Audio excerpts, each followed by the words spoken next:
Hey, what's up gang? What's going on?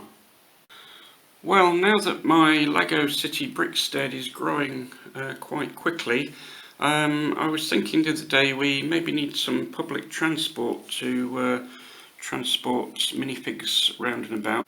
So I first of all consulted these Ladybird books and had a look at some nice pictures of buses, but I also went to Rebrickable and came up with a really good single-decker bus, and so the other day I started building.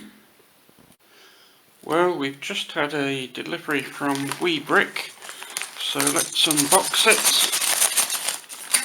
And as you can see, there's some really useful, mostly red bricks in here and a few black coloured bricks.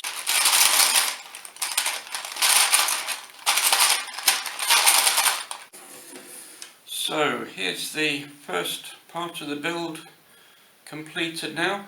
Some quite complex parts to this, lots of snot techniques, sideways and upside down bricks.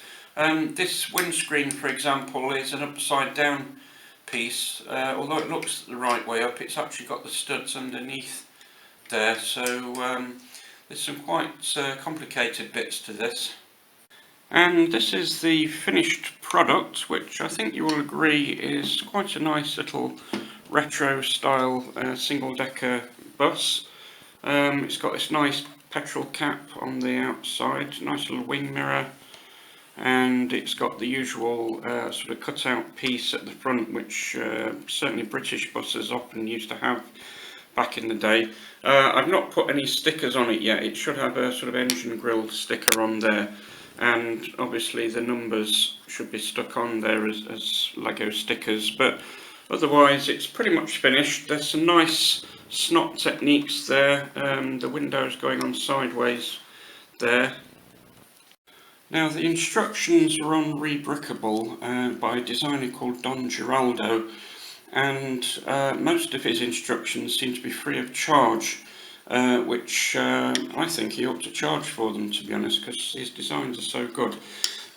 So being free of charge, it seems a bit churlish to make any slight criticisms, but one thing you'll notice is the bus is quite on the narrow side, and especially if you look at the minifig, it's quite small to put minifigs in.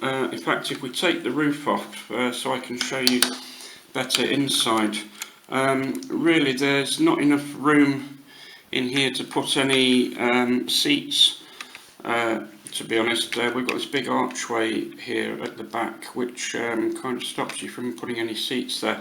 You couldn't really put seats together because they'd fill up the whole floor, and I did want to put this little bus driver in as the driver, but he can't even fit into the bus cabin, to be honest, particularly as the studs at the bottom are kind of slightly lopsided. They're sort of off centre, so you can't sort of stick him down on the studs, even if you can actually fit him inside the cabin. So it got me to thinking that the problem with scale with Lego is that minifigs are quite wide, so you have to make something quite sort of wide in scale, or it has to be very big. And if you look at the Lego official bus, it's actually ginormous. That's the one where I've put some minifigs in, but it's actually, the scale is probably too big for minifigs.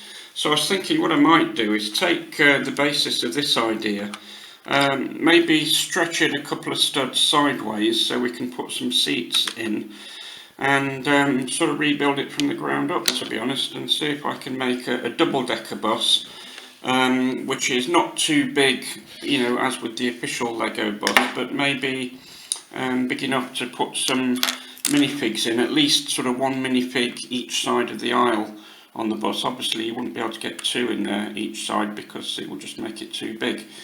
So I'm going to take that away again, and maybe between now and Christmas have a look at making a brand new model out of that one. My other slight quibble with the Rebrickable models, it's not just Geraldo, but I think a lot of the designers there, they seem to have this obsession with doing upside down builds and snot techniques to the point where possibly you don't really need them. I think sometimes it feels like they're just doing it to be sort of clever clogs. So when I rebuild my version of the bus, I think I'm going to try and make it so that all the windows and all the pieces are kind of pointing upwards. I'm not against sideways on stuff, but it does sort of weaken the structure slightly. For example, these windows here, I'm going to need to put a row of sort of smooth tiles on there so that I can put stage 2 on the bus, and so it can be lifted off. So that's something else to think about. So I'll go away and do a bit of building for you and then come back when we've got some progress. And meanwhile, gang, back in Brickstead, we've been making some progress with one or two of the building updates here. In particular, the police station. I've finally come up with the correct configuration for the roof top now. It's basically going to have this nice archway there with the date stone in the middle, and these lion's heads, cornerstones there, or keystones I should say. Obviously there's a couple missing there, so I'm going to order some more lion's head bricks and a couple of curbs to finish off the top part, and then the police station will have quite a nice sort of Art Deco roof line there to finish it off nicely, I think. And you've noticed the bakery building is currently missing, at least the upper floors of it. That's because I've been doing a bit of furnishing in that one, which I can show you now. So if you remember that huge bookcase that we made the other day, which was way too tall for most of the Lego buildings, what I've actually done here is I've taken the top part of the bakery building, which is the living quarters, punched a hole in the floor, basically taking the floor out. I've put this little mezzanine floor in here because I thought the bed could go on top of that with maybe a ladder coming up from the ground floor. But the space that's been created there, as you can see, we've now got enough room to put the very tall bookcase, plus the armchair with the person reading the book.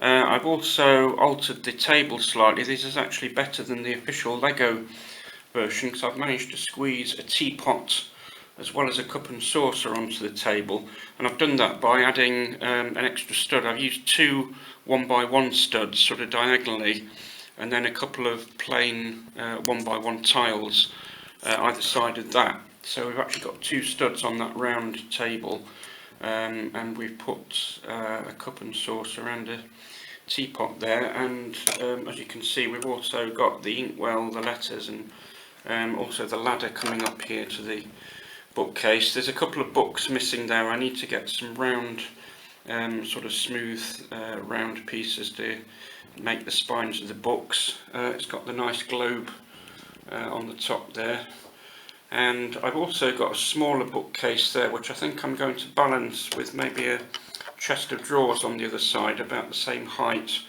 So we'll have a nice bit of ensemble of brown furniture on that side, and then we've got the person sitting reading there, and as I say, we're going to put a bed on top of here with maybe a little ladder, like a sort of bunk bed on it, or a mezzanine floor, because we had to take the main floor out in order to accommodate this bookcase. So still a bit of work in progress there, and I need some dark blue bricks to finish off, but otherwise that's going to look really good when it's finished. So on that bombshell, gang, I think you're all updated now, so I'll say live long and prosper, and I'll see you all next time.